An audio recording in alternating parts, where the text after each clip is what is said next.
श्री गणेशाय नमः। श्री जानकी वल्लभो विजयते। श्री रामचरितमानस पंचम सोपान सुंदरकांड का आज ये पहला दिन। इसको हम पूरा 11 भागों में आपको सुनाएंगे ताकि आप अर्थ सहित इसको पूरा समझ सकें। इसलिए मैंने इसको 11 भागों में बांट के आपको प्रतिदिन एक एक भाग करके सुनाएंगे। तो आइए शुरू करते हैं। कहते हैं शांत सनातन अप्रमेय प्राणों से परे निष्पाप मोक्ष रूप परम शांति देने वाले ब्रह्मा शंभु और शेष जी से निरंतर सेवित वेदांत के द्वारा जानने योग्य सर्वव्यापक देवताओं में सबसे बड़े, माया से मनुष्य रूप में दिखने वाले, समस्त पापों को हरने वाले, करुणा की खान, रकुल में श्रेष्ठ तथा राजाओं के शिरोमणि राम कहलाने वाले जगदीश्वर को मैं बारंबार प्रणाम करता हूँ, वंदना करता हूँ। हे रघुनाथ जी, मैं सत्य कहता हूँ और फिर आपसे आपके सबके अंतरात्मा ही हैं। सब जानते ही हैं कि मेरे हृदय में दूसरी कोई इच्छा नहीं है। हे रकुल श्रेष्ठ, मुझे अपनी निर्भरा पूर्ण भक्ति दीजिए और मेरे मन को काम आदि दोषों से रहित कीजिए। हे रघुनाथ जी, अतुल बल के धाम, सोने के पर्वत सुमेरु के समान कांत युक्त शरीर वाले दैत्य रूपी वन को ध्वंस करने वाले के लिए अग्नि रूप ज्ञानियों में अग्रगण, संपूर्ण गुणों के निधान, वानरों के स्वामी श्री रघुनाथ जी के प्रिय भक्त पवन पुत्र श्री हनुमान जी को मैं प्रणाम करता हूँ। जामवंत के वचन सुहाए, सुन हनुमंत हृदय अति भाए, तब लाग मोहि परखो तुम भाई, सही दुख कंद मूल फल खाई। अर्थात जामवंत के सुंदर वचन सुनकर हनुमान जी के हृदय को बहुत ही भाए। वे बोले, हे भाई, तुम लोग दुख सहकर कंद मूल फल खाकर तब तक मेरी राह देखना।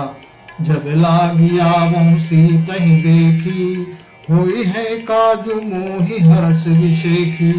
यह कहे नाय सबहि कहूँ माथा, चले हर्ष हियर धर रघुनाथा। जब तक मैं सीता जी को देखकर ना आऊं, काम अवश्य होगा, क्योंकि मुझे बहुत ही हर्ष हो रहा है।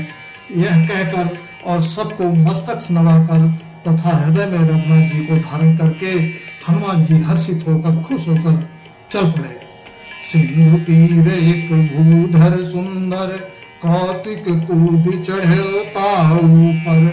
बार बार रघुबीर संभारी, तर्क पवन तनय बल भारी। समुद्र के तीर पर एक सुंदर पर्वत था। हनुमान जी खेल से ही, अनायास ही कूदकर उसके ऊपर जा चढ़े और बार बार रघुवीर का स्मरण करके अत्यंत बलवान हनुमान जी उस पर से बड़े वेग से उछले। जिहि गिर चरण देहि हनुमंता, चले हुसोगा पाताल तुरंता। जिमि अमोघ रघुपति कर बाना, यही भांति चले ओ हनुमाना। अर्थात जिस पर्वत पर हनुमान जी पैर रखकर चले, वह तुरंत ही पाताल में धंस गया। जैसे ही रघुनाथ जी का अमोघ बाण चलता है, उसी तरह हनुमान जी चले। जल निधे रघुपति दूत विचारी, पै मैना कहो ही श्रमहारी। अर्थात समुद्र ने उन्हें श्री रघुनाथ जी का दूत समझकर मैनाक पर्वत से कहा कि हे मैनाक, तू इनकी थकावट दूर करने वाला हो, अर्थात अपने ऊपर इन्हें विश्राम दे।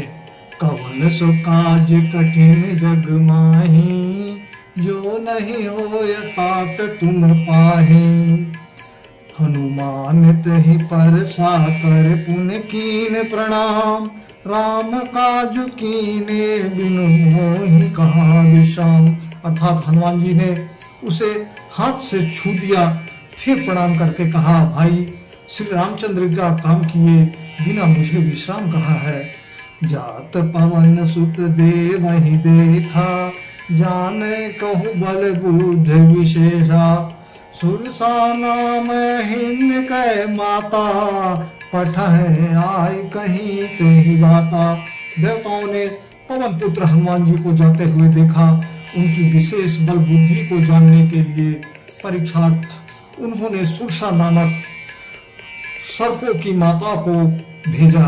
उसने आकर हनुमान जी से यह बात कही, आज सुरन मोहि दीन आहारा, सुनत वचन कह पवन कुमारा।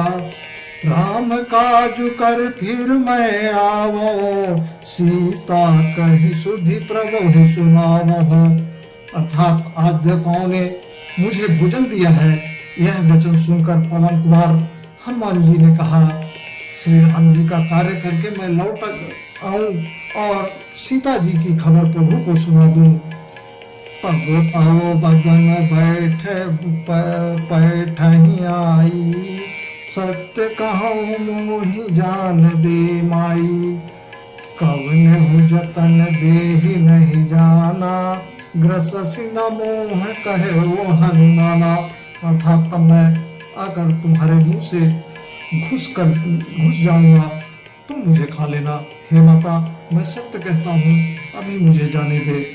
जब किसी भी उपाय से उसने जाने नहीं दिया, तब हनुमान जी ने कहा, तो फिर मुझे खा न ले। जो जन भरते ही बदन पसारा, कपितनु कीन्ही दुगुन विस्तारा।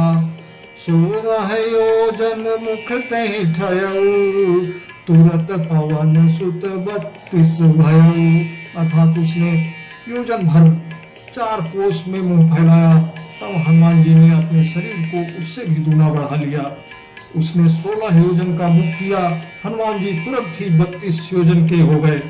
जस जस सुरसा बदन बढ़ावा, तासुदून कपि रूप दिखावा।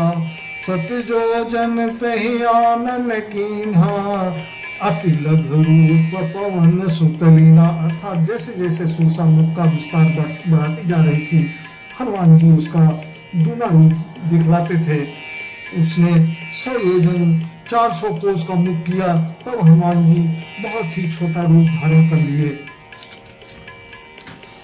बदन पैठ पुनि बाहर आवा, मांगा विदाता ही सिरुनावा। मोहि सुरन यही लागी पठावा, बुद्धि बल मरम तोर मैं पावा। अर्थात और ये उसके मुख में घुसकर फिर बाहर निकल आए और उसे सिर नवाकर विदा मांगने लगे। उसने कहा, मैंने तुम्हारे बुद्धि बल का भेद पा लिया, जिसके लिए देवताओं ने मुझे भेजा था। कवन सो काज कठिन जग माही, जो नहीं होय तात तुम पाही। राम काज कब करहु तुम, बल बुद्धि विधान।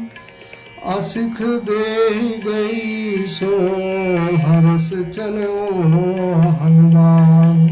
अर्थात तुम श्री रामचंद्र जी का सब कार्य करोगे, क्योंकि तुम बल बुद्धि के भंडार हो। यह आशीर्वाद देकर वह चली गई। तब हनुमान जी हर्षित होकर चले। निश्चर एक सिंधु मुंड हई, करि माया नभ के खग गई। जीव जंतु जे गगन उड़ाही, जल बिलोक तिन्ह कर परछाई। समुद्र में एक राक्षसी रहती थी।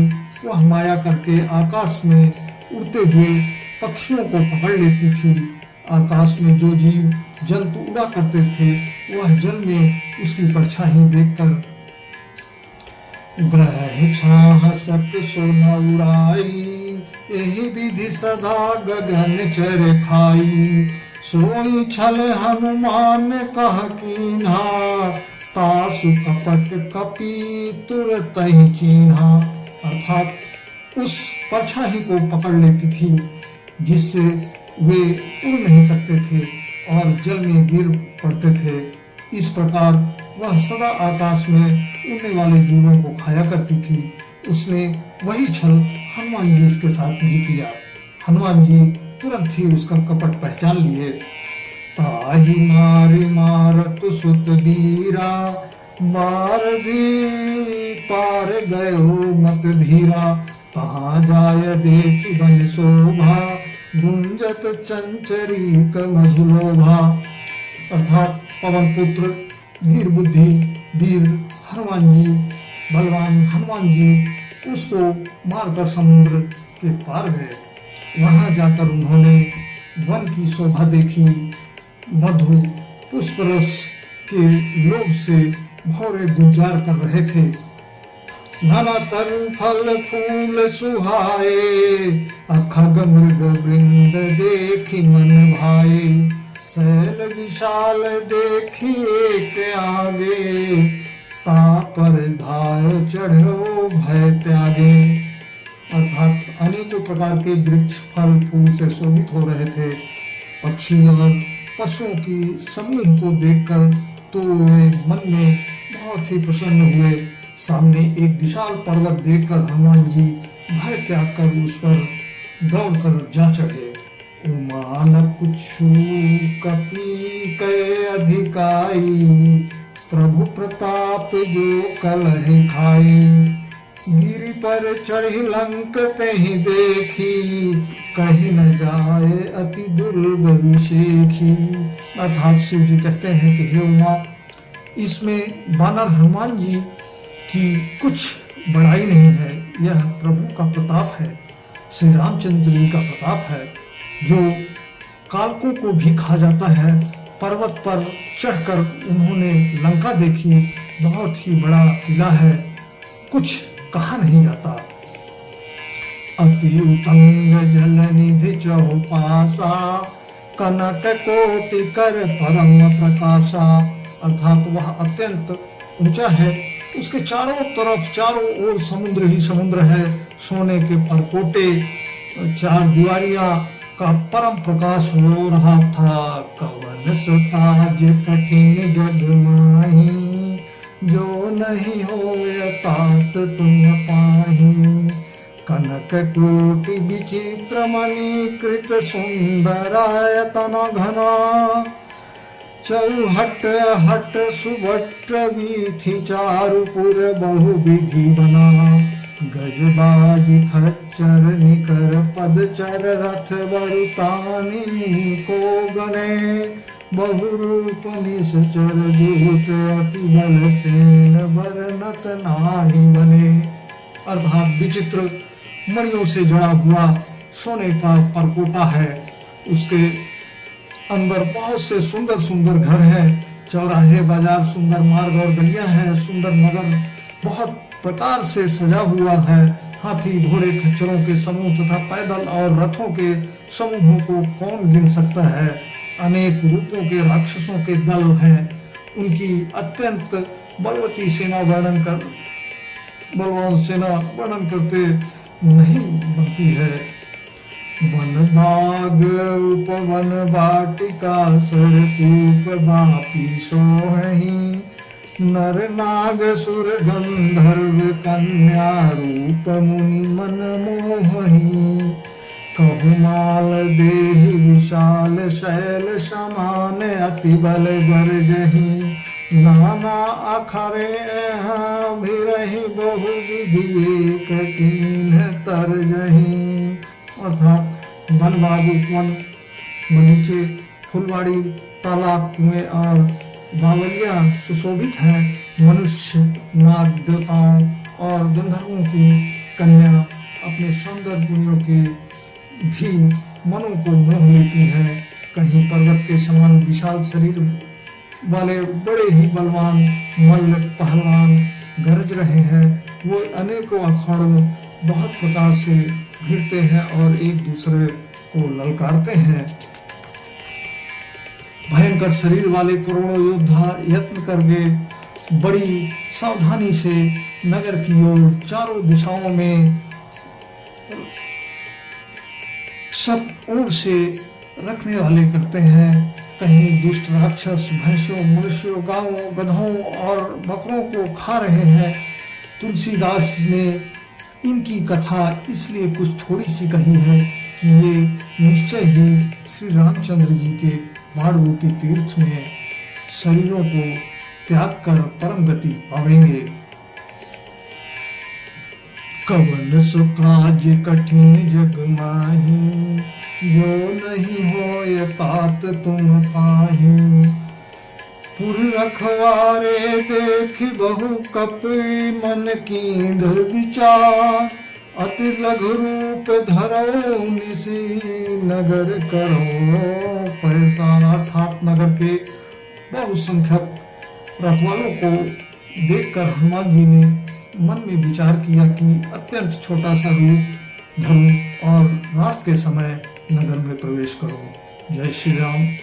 अब इसका दूसरा भाग मैं आपको अगले दिन में सुनाऊंगा।